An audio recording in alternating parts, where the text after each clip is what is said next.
This is a nice big cap. This is a Portabella and a Portabellini, and everything in here is open. So once it's cracked, once that veil is cracked, that is considered a Portabellini or a Baby Bella.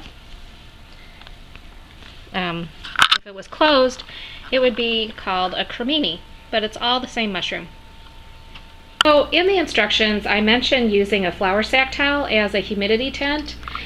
This is just a simple kitchen towel, and it's doubled over. It's just a cotton material that can hold water. You can use any cotton material if you'd like. T-shirts even work, an old t-shirt. This just had outlived its days in our kitchen, and so I just use that. What I do is I moisten it. It's not dripping wet anymore. I've wrung it out. And then what we do is place it over the tent, and since the sides of the kit are covered in the plastic, the box is not going to get hurt by it. It's not going to absorb any water because the plastic is covering it.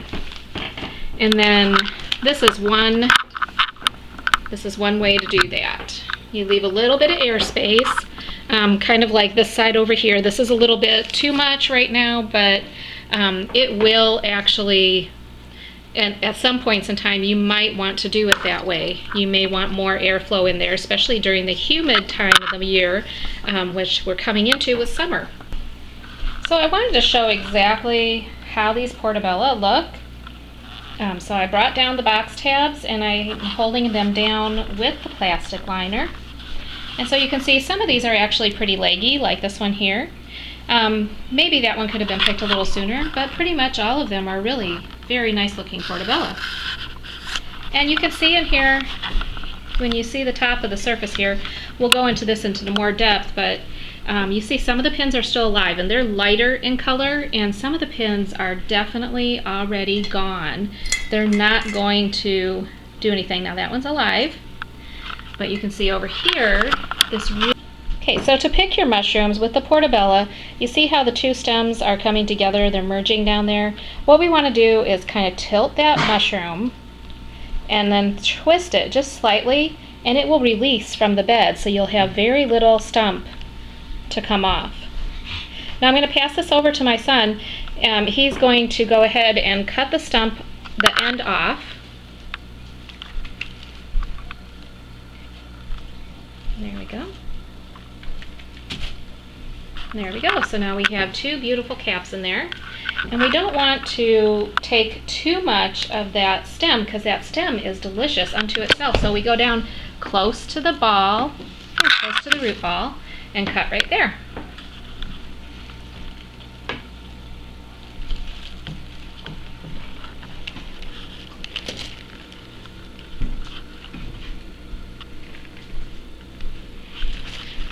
Now you notice he's really not taking a whole lot of that peat moss off. The casing layer is staying pretty intact, so that the next group of mushrooms that were pinned right close to where that stem was, right close to where that stump went in, will stay there. You do see some of the mycelium, that's typical, and you will see a few pins. That's not a big deal. But you want to leave as much behind as you can. And he's going in slow motion here because we wanted to make sure that you knew exactly what to do.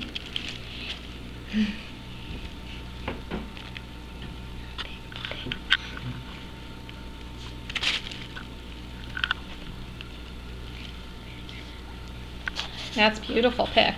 Now look at that underside of that cap. See how that gill is kind of a rosy brown color? It's not black. This is how they're supposed to look. This is how they look when they are fresh.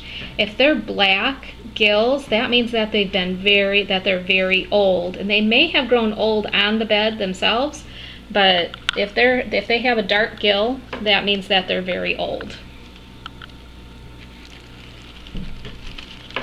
It should be this rosewood color. It's beautiful. Miranda's over here finishing up picking them so that Jamie can cut the stump off.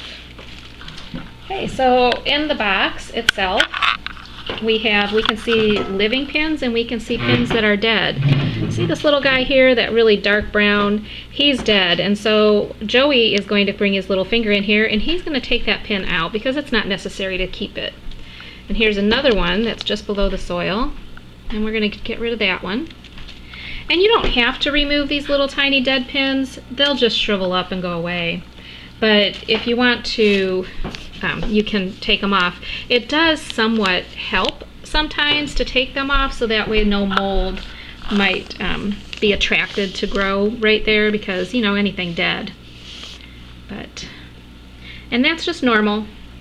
It's no big deal. That one's alive. That one's still living. Yep. So there's a lot of good pins coming for the second round. You can see them in here. Lots of little bitty ones right below the surface, and lots of bigger ones that are going to be the next flush of mushrooms. So you see that's a little tiny one right there. That'll be maybe a third or fourth break, whereas this one is going to be coming for a second break. And that one there, and that one there, and over here. Those are your second break, and this might be a third or fourth break. And here's another one that's going to be coming. But you can see them if you look. You can see all those pins way down in there. And they will continue to grow. Oops, you want to... Okay, go ahead and just take that off now that you've got it off. Don't put it back on. Okay. So all those little pins were what you set when you flushed your kit. And those are the only things that can grow up to be mushrooms. You don't get a second chance.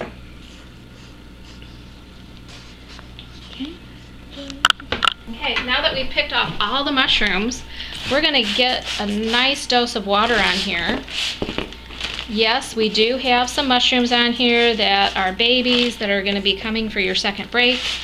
So you don't want to do too heavy of a water, but you want to get in here and give that a decent water.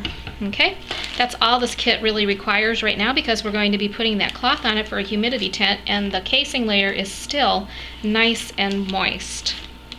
What I've done here, I've raised the box liner and I've raised the tabs, and I'm just going to bring the liner back over the tabs, and then we're going to put our humidity cloth back over the kit.